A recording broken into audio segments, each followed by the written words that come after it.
Have you ever noticed how certain spaces feel lighter, warmer, and calmer even when nothing material has changed? Have you ever wondered if the act of cleaning can do more than just organize your environment? What if your daily chores held the key to spiritual transformation and unseen blessings? Welcome back to the channel. It's always a joy to have you here as we explore ancient wisdom and the mysteries of the human spirit. Today, we're diving into a deceptively simple question that has profound implications for your daily life.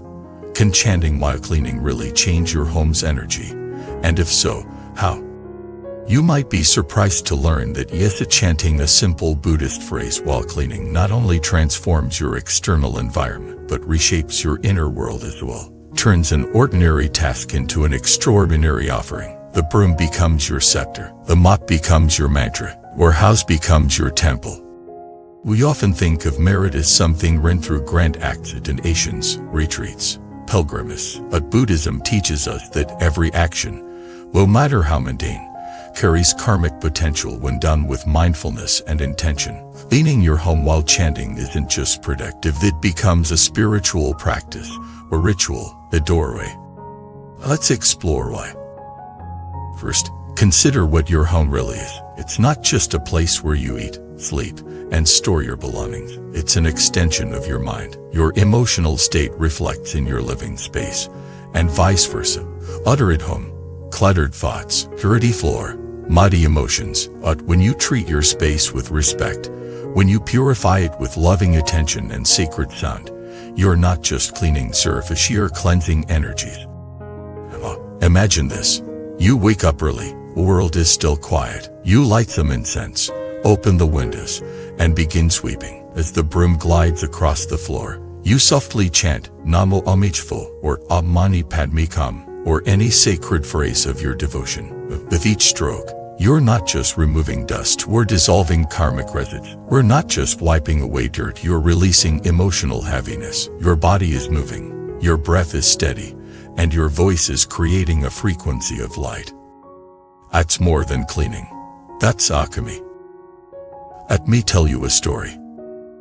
In rural Taiwan, a humble laywoman known as Auntie Mai became famous in her village, and not for her wealth or knowledge, but for the peace people felt when entering her home. Strangers would step in and feel as though they had entered a sanctuary. What was her secret? Every morning, she would clean her entire house while chanting the name of Guanzin Buddhist. She believed that by doing so, she wasn't just tidying up, she was inviting compassion to dwell in her home. Years later, when she passed away, people still visited her home, which had become a local place of pilgrimage. Some claimed their illnesses faded. Others said their anxieties vanished. Was it magic? Not quite. It was the result of decades of intentional practice, of aligning outer care with inner purity. And this isn't an isolated tale. In Buddhist temples around the world, from Japan to Sri Lanka, cleaning is not a punishment or mere maintenance, it is a spiritual discipline. Monks wake before dawn, sweep the grounds, watch the floors, wipe the altars, and all while chanting or maintaining noble silence. Why? Because the outer world is a mirror of the inner world. Cleanliness is not just aesthetic, it's energetic, it's devotional. Let's talk about sound.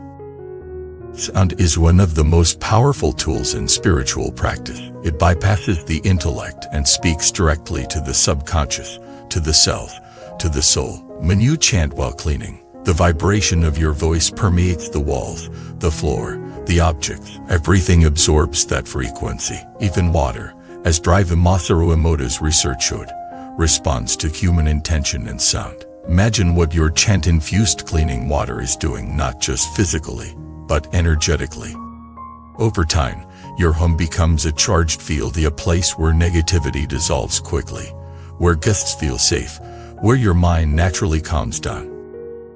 And let's not forget, cleaning is service. It's an act of generosity. We're creating a pleasant space for yourself and others. You're practicing non-attachment by letting go of mess, clutter, old energy. You're saying, I care, I'm present, honor this space. Now imagine combining that service with sacred sound. That's where merit begins to multiply. There's a famous Zen teaching, sweep the garden even if no one is coming. What it really means is this: your actions are not for praise, not for reward, but for presence. When you chant while cleaning, you're not trying to earn cosmic puns. You're simply being where you are, doing what you're doing, with life. Let me offer you a practical approach. Choose a mantra or sacred phrase that resonates with you. Inamo Amijafo, Apmani Padmiham, Inamo Guanshin Pituase, or even simple words like peace, to light, to love. Before you begin cleaning, take a moment to pause. Close your eyes. Take 3 breaths. Set an intention. May this act of cleaning purify my mind, bless this home, and benefit all who enter. And begin. Let the mantra flow from your lips or silently in your mind. Unbrush, unmultich, just sweep, wipe, rinse, scrub with awareness, with rhythm, with devotion.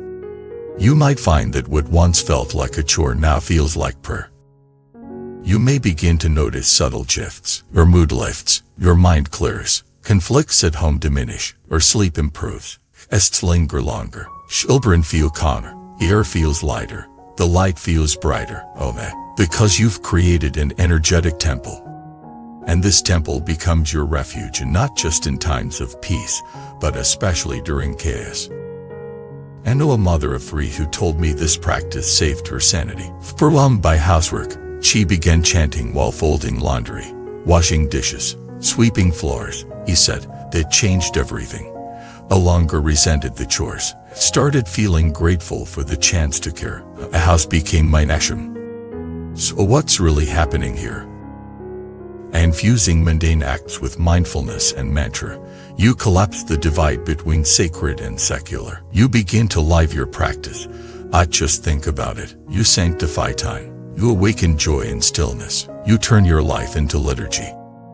And let me tell you this, the universe notices. Energy fall is intention. Karma accumulates in action. The most powerful spiritual transformation doesn't happen in caves or monasteries. It happens in kitchens, laundry rooms, and living rooms. When you're present, chanting, loving. So if you've been wondering how to deepen your practice without adding hours of meditation or going on long retreats, start with cleaning. Start with breath. Start with sound. Start with where you are. The door to merit is always open. Sometimes, it looks like a mop. Thank you for watching this video. If this message has inspired you, brought peace to your heart, or reminded you of your sacred power, please subscribe to the channel, leave a comment, and share this with someone who might need it. Together, let's turn our homes into sanctuaries, our chores into chants, and our lives into offerings. Until next time, may your space be pure, your voice steady, and your heart full of light.